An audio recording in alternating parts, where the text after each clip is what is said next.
you're going for the BRR model, for example, then yes, I follow you on YouTube and I just say, you got amazing content. Yes. So the general answer to this is by Melissa Reyes, and this is really a good question. She asks, I shouldn't be saying this, but in all honesty, when you're first starting out, you're amazing.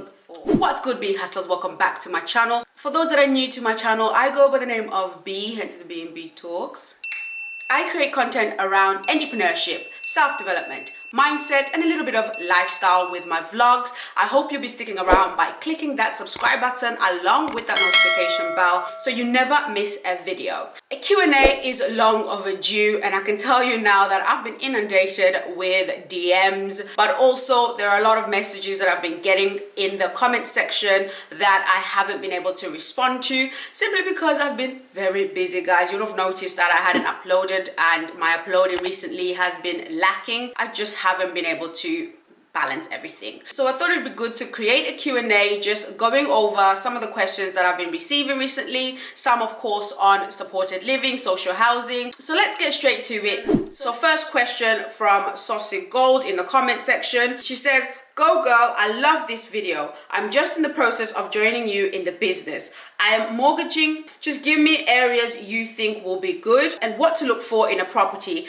And is it possible to get your help with a few things for a fee?" I really do appreciate you guys taking the time to comment on the videos and engaging with me. It really does go a long way in encouraging me to continue creating these videos. Glad you liked it, Saucy Gold. I will be creating a separate video sharing with you what I look for in a property. With regards to area, it really is dependent on you. Where exactly are you based? But generally speaking, the area will be dependent on also the model that you want to adopt. So this is something you need to think about, because there's various models within the social housing strategy. But like I said, I will be creating a separate video because there are general things that you should be looking for when looking for a property and all that good stuff. So make sure you stay tuned for that. Next question, which was also in the comment section by Melissa Reyes, and this is really a good question. She asks, do you advise for first-time buyers living and working in London to buy a house in areas like Manchester or Liverpool,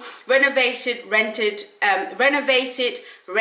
and get it managed by a company? Or at least this is how I think she meant to structure the question. Or just try to get a house in the ends of London and rent it? I believe that when you're starting out, you should start by looking closer to home, and the reason is just purely on logistics, or at least look at cities that are closest to you, if that makes any sense, with regards to traveling. Whether the property needs to be renovated and so on and so forth, this is all down to the strategy you want to apply when it comes to your investment journey. If you're going for the BRR model, for example, then yes, you might want to look for a property that needs renovating so that you can appreciate the value of the property. And also, it's largely dependent on your budget. What are you working with is the question. Yeah. And the last part of your question, which is, should you get your property managed by a company? Considering I run a property management business, I shouldn't be saying this, but in all honesty, when you're first starting out, unless you really don't have the time, what I encourage is for you to try and self-manage, especially if it's just one property. When you start building a portfolio, that's when it gets a little bit full on and you might want to hand it over to a company. But when it's your first property, I think it can be an opportunity to learn. So next question is again from Melissa Reyes, which I didn't get an opportunity to respond to, so I thought I would share it with everybody else, which she says, "Hi, I really like your videos. Thanks for sharing. How often do maintenance in the house?" Which I'm guessing she meant to say, how often do you do maintenance within the houses? And how do you judge when something breaks or stops working? Do you ask the tenant to pay? We rely on the tenant to report if there's anything wrong with the property. And when they do report a maintenance issue, this is when we have to carry out an investigation to ascertain whether it is their fault or no one's fault, in fact. So as you can imagine, if it's the tenant's issue, then of course they have to cover up the bill. But if it's a case of it's no fault of theirs, then we have to foot the bill for that. Now with HMOs on the other hand, because we carry out frequent checks within the properties, and if anything isn't working, then we get on to it. But you have to remember that I run a property management business. We have systems in place and we have a dedicated team that attends to a lot of the maintenance issues that get reported. So next question is from Chrissy, again from the comment section, that I thought would be a really good question to answer. She asks, I heard that the local authority pays the staff wages. Is this correct? For those that are curious what this question is relating to, it's relating to my video where I share how I implement the social housing supported living strategy within my business. It's an interesting question to definitely answer for those that might be curious. So the general answer to this is directly no. The local authorities don't directly pay to your member of staff. That is for you to do. Service users can come from the local authorities and also social services and so on and so forth. And they all have their own rules on how they work and how they interact with regards to rates. Now I'm going to move on to the other questions that I received in my DMs. So here we go. First question by tsb.xo_. Hey B, hope you're well. My name is Tiana. It's Tiana.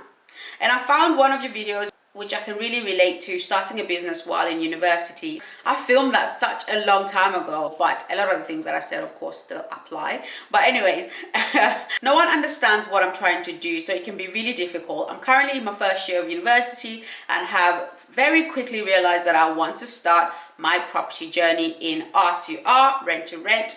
Just wanted to say thank you for your videos. Oh my gosh, the pleasure is all mine. I'm just so glad you're watching my videos and I really do appreciate you. She goes on to say, P.S. I'm looking for a mentor at the moment. If you offer any guidance, get back to me and let me know. I can definitely relate to the fact that yes, it can be really difficult to find people that you can connect with, that understand what you are trying to pursue. In spite of that, you have to try and push through and be confident in walking in your own path. But with regards to mentor, honestly guys, I'll tell you this now. I don't run any mentorship programs. I don't run any coaching programs. I create these videos and I try my best to make them as informative as possible. But also by me documenting my journey, I'm hoping generally just to inspire and motivate others to get up and go get it. Be a hustler. Next question was from Ramon Pitter on Instagram, and he says, hey, do you do any paid mentorship by any chance? No, I don't. Sorry, Ramon, but I hope you're liking the videos though. Next question is from the Real Fidel Castro. Hi, I'm interested in getting into the HMO renting industry. Any advice on ways to source properties? It might be worth you watching this video. I share a few of the ways in which I source properties, especially when we're talking about off-market properties, below market value properties, that when it comes to sourcing, or if you're going to start a sourcing business, is very, very critical to your success as a sourcing agent and so on and so forth. Definitely check this video out. Next question is from Hemavala via Instagram. Hi, firstly, congratulations on all your success. Well, thank you. I am a female with a young child. You have inspired me so much. If I'm inspiring you, motivating you to get up and go get it, I have done something right. I came across you while searching for social housing on YouTube. I love what you are doing, especially giving back to the vulnerable. I am based in London and would love my strategy to be sourcing properties for supported living. Do you have any tips on who to contact in the council or housing associations? I want to source high quality properties for them on long leases. What you could do is source those properties to private companies like myself who operate social housing and package your sourcing business to them. I think that would be a good way to start. Next question is from Candice B, and she says, love your content and what you're watching and what... I'm still getting my head around rent to rent, and it's something I want to get started in. I started out with property management in 2018, working alongside my landlady, doing admin work, visiting properties, etc. I now want to put this in action. Do you have any recommendation in terms of book, being my mentor, or joining the team? Being a mentor to someone is something that I want to be able to offer when I feel like I really have acquired all the knowledge in the world.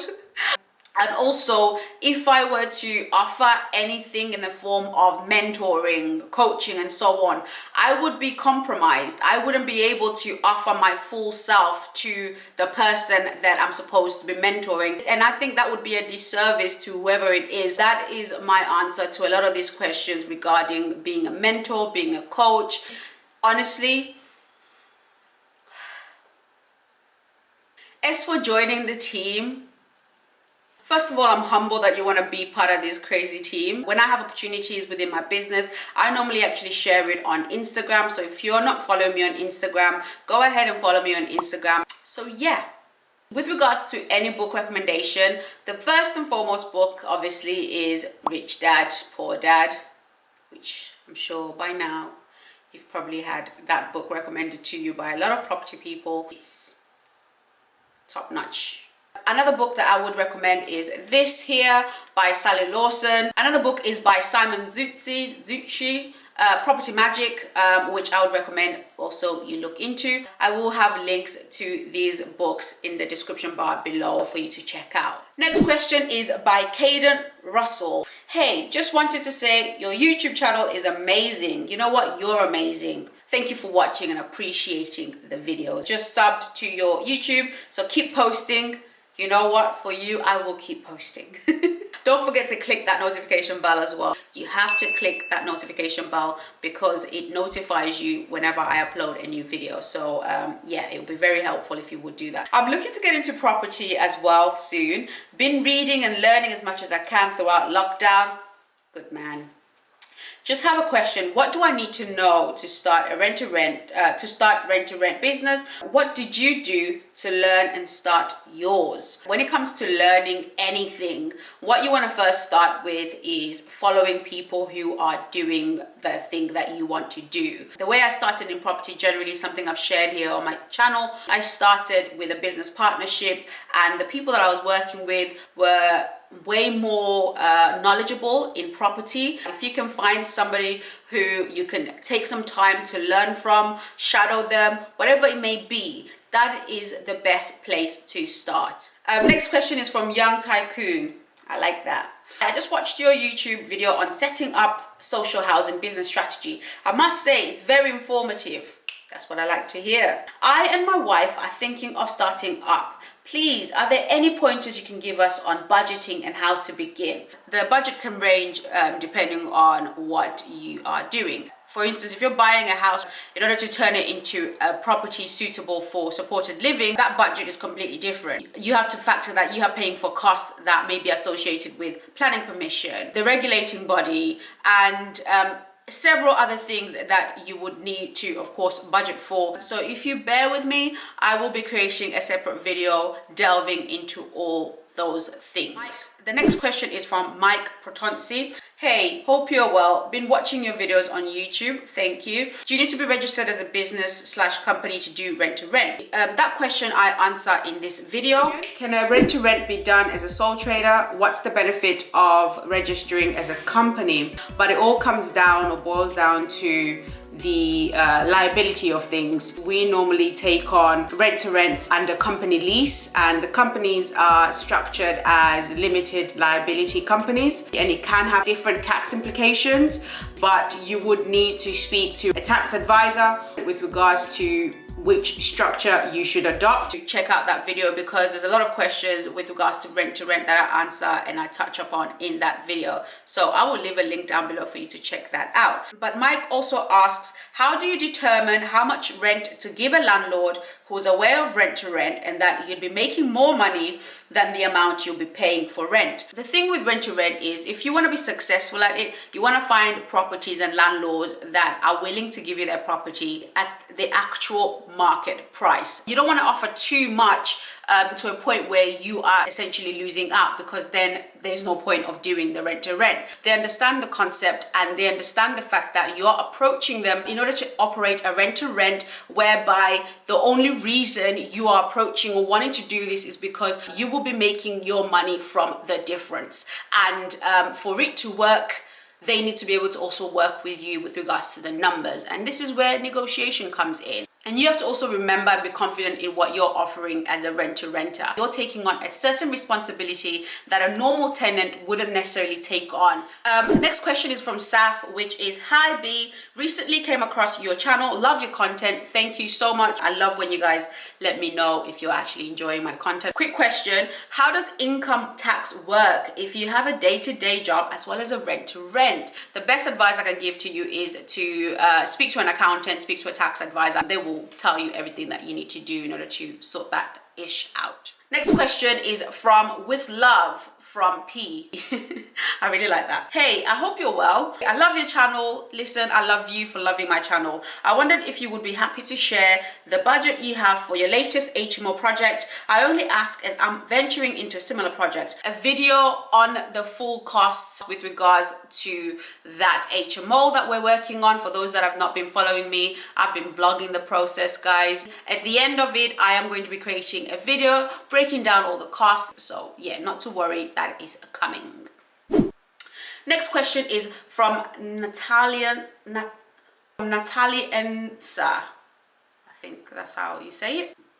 She says, hey, literally it's typed in as hey. I'm looking to get involved in real estate and buying property. I was just wondering how you started out and if you have any advice for someone that's trying to get started in the business. I've kind of already answered this question in that I started by basically working with individuals that were already more knowledgeable in property. If you want to get started in this business, if you want to get started in anything, just start by following someone who is already doing what it is that you want to do. But also looking for jobs that are within property are also a good way to start. So the next question is from Beauty by Mayra. I hope you're doing well. I am a huge fan of your YouTube channel and you have motivated me so much. Thank you ever so much. I really do appreciate your kind words. I'm interested in the social housing / temporary accommodation strategy. Is rent to rent with this strategy possible? Yes, rent to rent with this strategy is possible. If I approach a landlord and guarantee them, for argument's sake, $1,500 a month, and then approach the council, as long as I have the landlord's permission, is this allowed? When you're doing a rent to rent, you are privy to a contract that the council or whoever it is that you're going to be associated with when you come to operate your social housing are not going to be privy to. When it comes to you now getting service users in your social housing, supported living, that is a completely different side of things that operate a little bit differently. And as I've said before, you have to remember that depending on the model that you approach, it could be that you're getting service users that are being discharged from the NHS, or if it is a case of you're operating care leavers, supported living, that is a completely different case where you might be dealing with the social services. Next question is from Emmanuel. Hey, good evening. Good evening. Just watched your YouTube channel on off-market property. Thank you so much, Emmanuel, for your comment. Moving on, next question is from China Otti. Is this a good time to go into rent to rent as a career change? I speak on this in this video. So the next thing is, should you be starting a rent to rent business during the current times? This one is a bit of a 50-50 when it comes to starting a rent to rent business during this time, is making sure that you have a really tight-knit business that is ready to tackle a lot of the issues that you will face. It might be worth you watching that full video. I speak and touch upon a lot of areas of property and I share my 2 cents, especially with regards to the current crisis, and I give you my honest opinion on what you should be thinking about. Next question is from Esther95. I follow you on YouTube and I just say you got amazing content. Yes, happy to hear that. I mean, I take my time to make these videos, guys, so this puts a smile on my face. How much do you need to start a rent to rent business? It really ranges. Are we talking rent to HMO? Are we talking rent to service accommodation? We normally allocate up to about 6K when it comes to rent to HMO. And with regards to service accommodation, it's between 2 to 3K. And that's just us being where we are, the kind of properties that we're looking for. So different things play a part in your overall budget, and it might differ where you are. Next question is from Jay. Hey B, I'm 17 and trying to get into rent to rent. I'm currently working a lot to get around the figures. I need to obtain a property. What would you say is the range for a property you can get? I just answered that question. But next question is from Royalty Jumail. OMG girl, I love your YouTube channel. You have inspired me so much. I would like to start my own journey in property, but don't know where I should start. She also goes on to say, I wouldn't even mind paying for mentoring if that's one thing you do. Mentoring is something that I don't do and I don't offer, unfortunately, for the reasons that I've shared on here. As for where to start, it would be really good if you guys can follow people, whether it's via social media or face-to-face, if you can find somebody who's already doing it and follow them. Another way to learn is just generally by getting jobs within property that will allow you to be involved in property. And that brings me to the end of this Q&A. I hope I've been able to answer a lot of your questions. For those that I haven't been able to answer your questions, please bear with me. But generally, I do hope you have found this video insightful. You know what to do. If you have liked it, give it a thumbs up. If you've got any other questions, please don't be shy. Leave them down in the comment section. And while you're at that, go ahead and hit that subscribe button if you haven't already done so, along with that notification bell. It's very important that you click that notification bell, guys. Thank you guys for tuning in. As always, continue being hustlers.